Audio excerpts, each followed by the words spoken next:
Open Settings and click on Network and Internet. Click on Wi-Fi. Select Hardware Properties.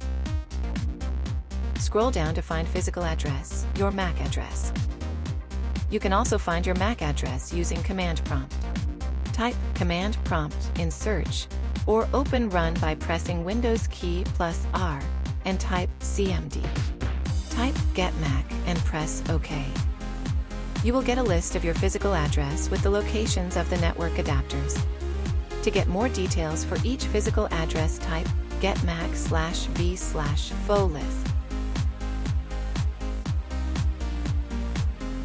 Thanks for watching.